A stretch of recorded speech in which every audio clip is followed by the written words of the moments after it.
Good morning, everybody. Today we are going to take up a mock speaking test where I will be the candidate and Daksh, one of our students who is joining us from Canada, he will be the evaluator.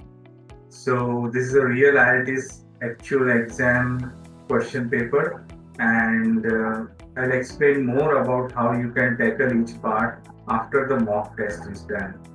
Okay, so without further ado, let us proceed with the mock test. Yes, Dash. Hello. Can I know your name? Yes, my name is Anand Kumar Shimrudkar. Do you like to listen to music? Frankly speaking, not that much, but I do listen to music when I'm traveling or when I'm in my car going somewhere, or if it is a lazy Sunday evening, then I do listen to music. Interesting. What kind of music do you enjoy most? So my choice of music is somewhat eclectic. That means that I listen to any music which steals my soul. So it's a stealing music and which comes from the heart. I don't like a lot of noise in my music. I definitely don't prefer the rock music or music which has a lot of noise. When do you usually listen to music? Like I said, when I'm alone, when I'm traveling, I listen to music. Do you listen to a lot of music when you were a child? Yes and no, both answers are there. Till I went into high school, I had no inclination of listening to music. I was too busy in my other activities like playing and reading comics, and there was not even an environment of music in our family. But when I went to the high school, I started listening to the American pop music, and I was addicted to it for a couple of years. And when I became enough mature, I changed my music to listening to reggae and jazz. Do you prefer listening to live music or recorded music? I am shy of getting into crowds, sort of a claustrophobic person, and I don't like to attend live concerts. I have attended it once or twice, but I prefer listening to music in the comfort of my house or in the comfort of my car or when I'm traveling. Have you ever been to a live concert though? Yes, like I said, I have been to a couple of live concerts, but I don't really enjoy that much. And I prefer listening to music in my solitude. Come to an end for part one. Um, so now I would like to give you a cue card. Describe a line or a few words that you remember from a poem or a song. What is it? Which song or poem it is from? And how you mean it? And explain how you feel about it.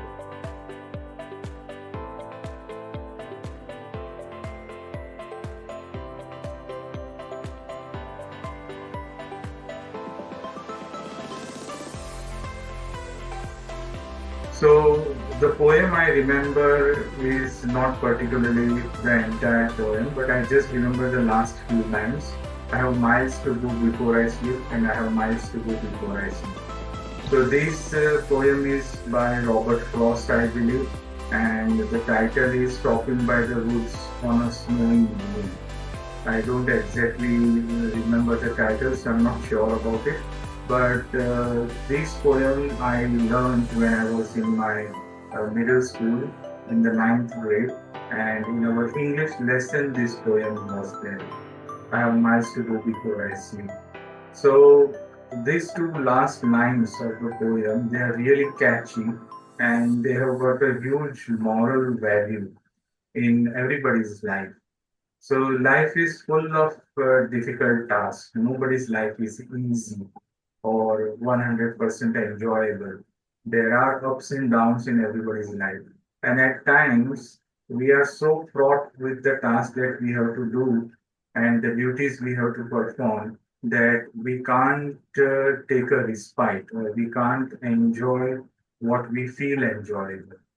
So I distinctly remember that in this poem there are two, three important points which the poet has discussed and very well laid out.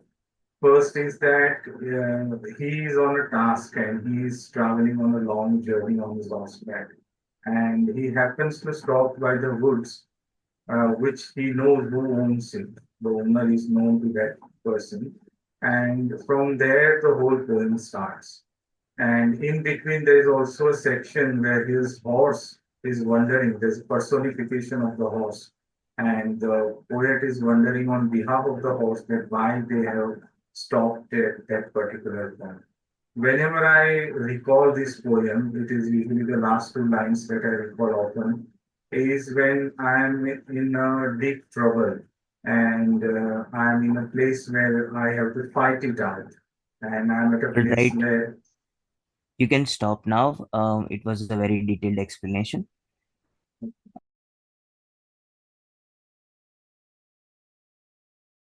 Um, so what can people learn from songs or poem?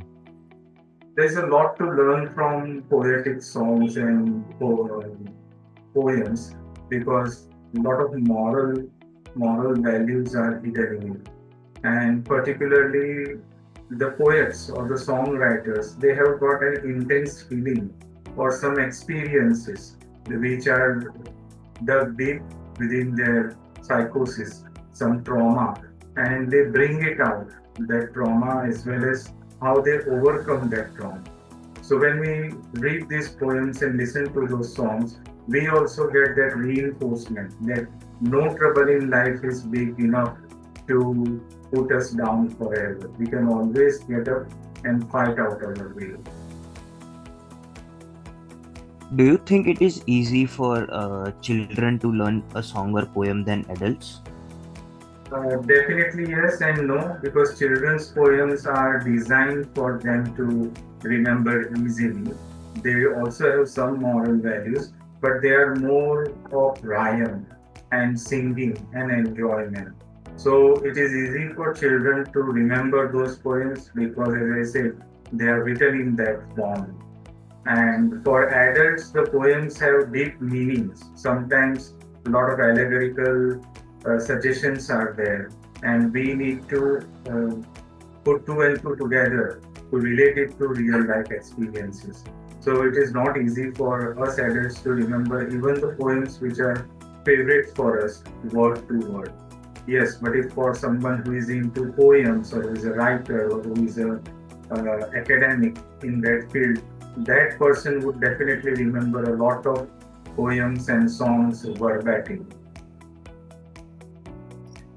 Do you think children enjoy the rhythm of song or poem? As I said earlier, it's more to do with the rhythm, and they say it so often that it somehow becomes their muscle memory. And even today, we adults, we easily recall what we had learned by heart when we were kids. So it is mainly to do with the rhythm that the children remember. So are you good at memorizing things? I won't say that I am very good at some things I do memorize well, but in this modern day of technology deluge, the information that we are hit with, we are not in a position to recall or memorize things because the information is too much to handle. So I will say yes, in parts I can memorize things, the task I need to do and all that, but I can't memorize entire excerpts from some book or poems. How can memorizing songs or poems benefit students? Being able to memorize anything is a good skill to have because it shows how sharp our brains are and how we can remain distraction free. So, concentrating and being able to stick to the task is one of the key aspects of memorizing well. There are many people who are gifted with the ability to memorize well. So suppose I have seen many people who can remember number plates or who can remember faces and put a name to it. But most of the people are not so good at it. I myself am not so good at it, and I would love to put at least faces and names together. That much memorization skills I'd love to have. Why do some people find it difficult to memorize information? Well, like I said, it is more to do with distraction and the lack of concentration. Otherwise, everybody's brains are very powerful and we can memorize a lot many things.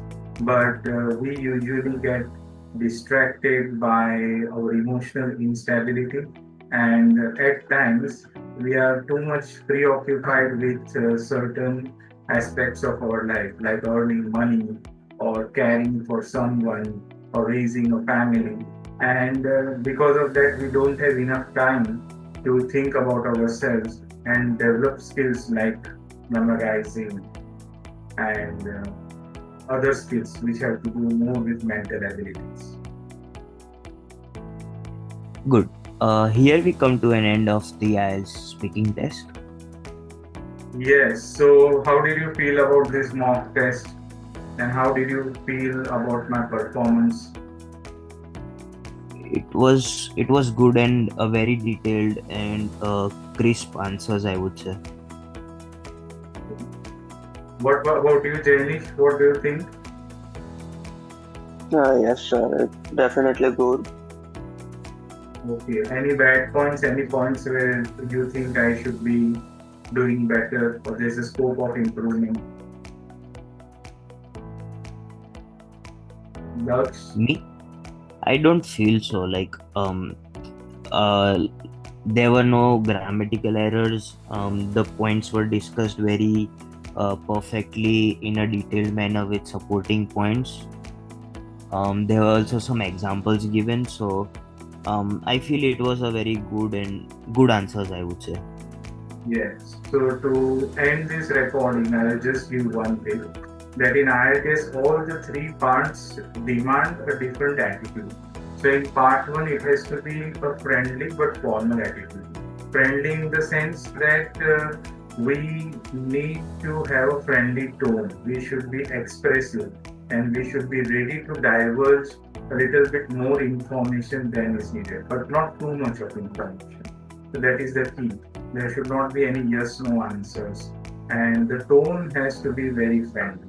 Though the choice of words and everything should be a bit formal.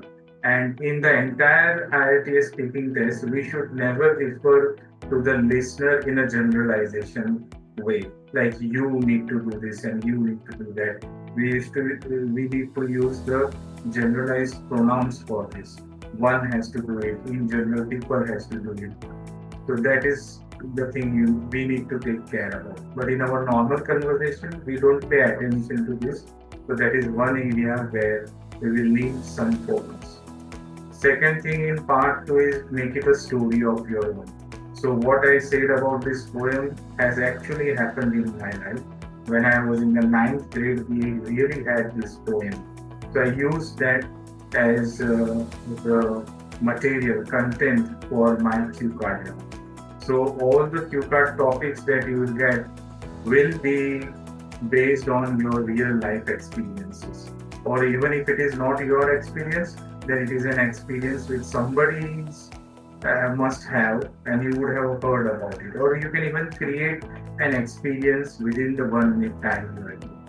Then there is about note taking. Make short and brisk notes if you want to on a piece of paper. Don't write in details. I usually don't make a note because I make mental notes. And the cues, you have to treat it as a signpost. How your story will move from first signpost to another, to the next, and the final one. And you have to weave your story around these signposts. Okay, so develop the first signpost, go to the next one, then develop the second, go to the third, then develop the third, then go to the fourth, and develop. That way you have to speak part two so that your fluency will be continuous. In part three, we have to give abstract answers to abstract questions. So here we will need highly complex language. You have to generalize as well as go in depth so that you will be able to use cause and effect language, conditionals you'll be able to use. You'll be able to use hypothetical language about the future tense. Okay, so that is what complex language is all about.